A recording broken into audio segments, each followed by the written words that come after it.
ரொம்ப நல்ல முடிவு தான். இல்லைன்னா அண்ணன் எடப்பாடியார் வந்து கண்டிப்பா அந்த முடிவை எடுத்துக்க மாட்டாரு.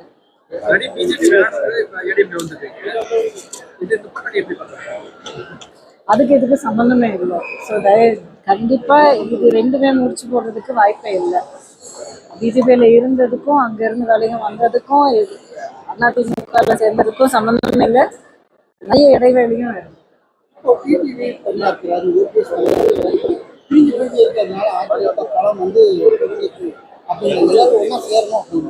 பேச்சு வந்து ரொம்ப நாளா ஓடிட்டு இருக்குங்க. இதுல வந்து கண்டிப்பா இதுல ஒரு உண்மை இருக்கிறதுக்கு வாய்ப்பே இல்லை. அதிமுக அப்படிங்கிறது வந்து இப்போ 2 கோடி தொண்டர்கள் மட்டும் இல்லாம தமிழ்நாட்டுடைய ஒவ்வொரு கிராமத்துக்குள்ளேயும் ஒரு குடும்பத்துக்குள்ளேயும் வந்து இருக்கிற ஒரு கட்சி. இது இன்னும் சொல்ல போனா அரசியலுக்கு தாண்டின ஒரு பந்தம். இது கண்டிப்பா அவங்க ஒருத்தங்க இருக்கிறதோ இல்லை இல்லாம வெளியே போறதுனாலயோ இந்த கட்சியை வந்து எதுவுமே பண்ண முடியாது.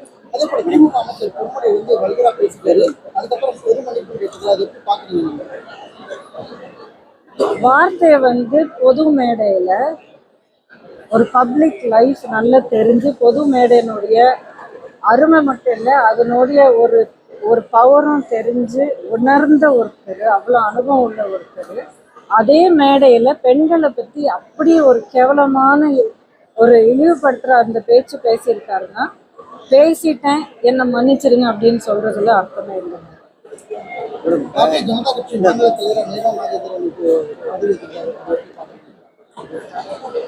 அது அவங்களுடைய உள்கட்சி விவகாரம். ஆனா கட்சியினுடைய தலைவரா அவர் தேர்ந்தெடுக்கப்பட்டதுக்கு அவருக்கு என்னுடைய மனமார்ந்த வாழ்க்கை. எப்போதுமே வந்து பாஜக கூட கூட்டணி இல்லைன்னு தெளிவாக சொல்லியிருந்தாரு. கூட்டணி வச்சிருக்காங்க, கண்டிப்பா இல்லைங்க. ஏன்னா கூட்டணி இருக்கு இல்லை அப்படிங்கிறத விட எப்பவுமே நேரம் வரும்போது பார்ப்போம் அப்படிங்கறதான் சொல்லிட்டு இருக்காரு.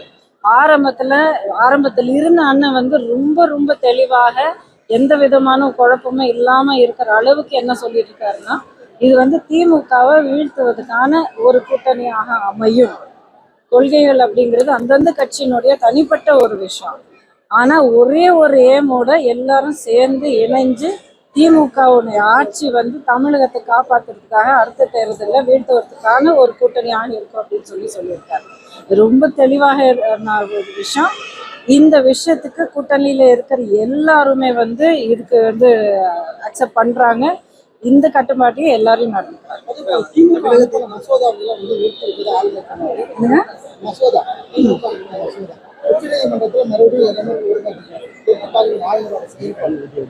இதுக்கான தீர்ப்பு என்ன அப்படிங்கிறது உச்ச நீதிமன்றத்திலேயே கொடுத்த பிறகு இப்ப நம்ம பேசிக்கிறோம்.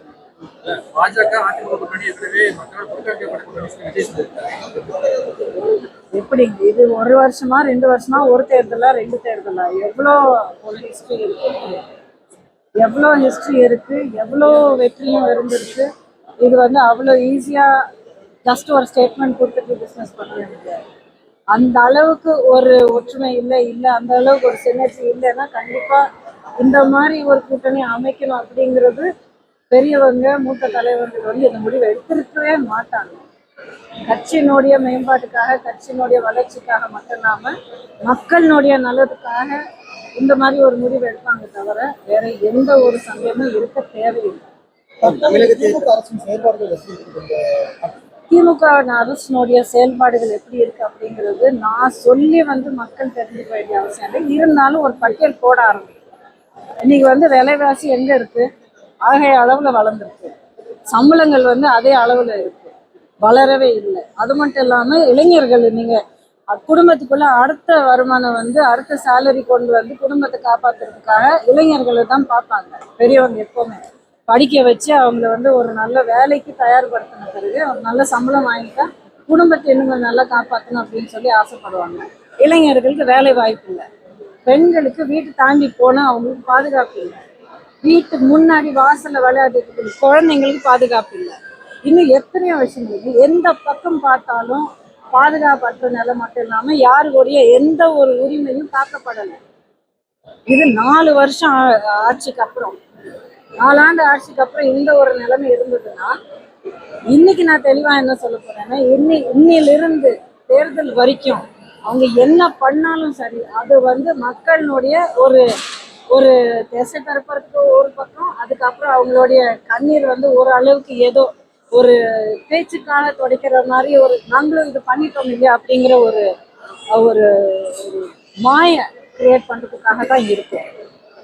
உண்மையிலே மக்களுக்காக பாடுபடுற மக்களுக்காக உழைக்கக்கூடிய ஒரு ஆட்சியாக இருந்தாலும் அவங்க ஆட்சி பொறுப்பு எடுத்த முதல் நாள்ல இருந்து மக்களுக்காக பாடுபட்டு சொன்னாங்க.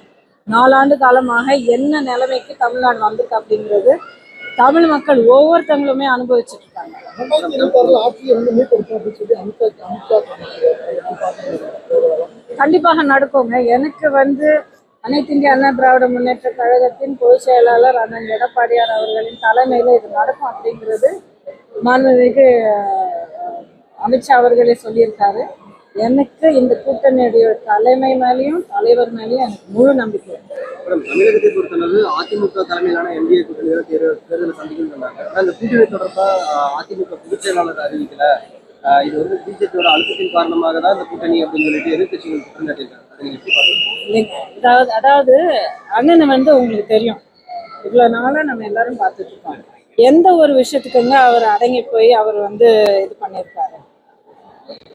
அந்த மாதிரி ஒரு பேச்சு என்ன சொல்றதுன்னு தெரியாம பயந்து போன ஒரு நிலையில இருக்கிறவங்க ஏதோ ஒரு பேச்சு சொல்லாம, ஏதோ ஒரு வார்த்தையை விடலாம, ஏதோ ஒரு பழி போடுறாம அப்படின்னு ஒரு டெஸ்பரேட்டான வேற என்ன பண்றதுன்னு தெரியாம பயந்து போய் சொல்ற வார்த்தைகளை வீசுற ஒரு எதிர்கட்சியினுடைய பேச்சு, அவ்வளவுதான். அதுக்கு அதை விட வேற எந்த ஒரு ஒரு ரெக்கக்னேஷனும் கொடுக்க தேவையில்லை.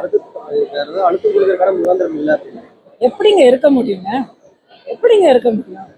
கண்டிப்பாக இப்போ சென்ட்ரல் கவர்மெண்ட்ல 50 ரூபாய் சிலிண்டர் விலை நிறுத்திட்டாங்க. ஸ்டேட் கவர்மெண்ட் 100 ரூபாய் இறக்கல அப்படிங்கிற மாதிரி. எல்லாத்துலயும் பாருங்க. நீங்க ஏன் சென்ட்ரல் கவர்மெண்ட் சிலிண்டர் பத்தி நீங்க பேசுறீங்க? காய்கறி விலை நீங்க ஏன் பேசல? காய்கறி விலை பேசுங்க, பெட்ரோல் டீசல் விலை பேசுங்க, கரண்ட் விலை பேசுங்க, வீட்டு வரி உயர்ந்தது பேசுங்க, காலேஜ் ஃபீஸு ஸ்கூல் ஃபீஸ் அதில் உயர்ந்தது நீங்கள் பேசுங்க, எல்லாமே பேசுங்க. ஒரு தனிப்பட்ட ஒரு கேஸ் சிலிண்டர் பேசுங்க. Okay madam, thank you.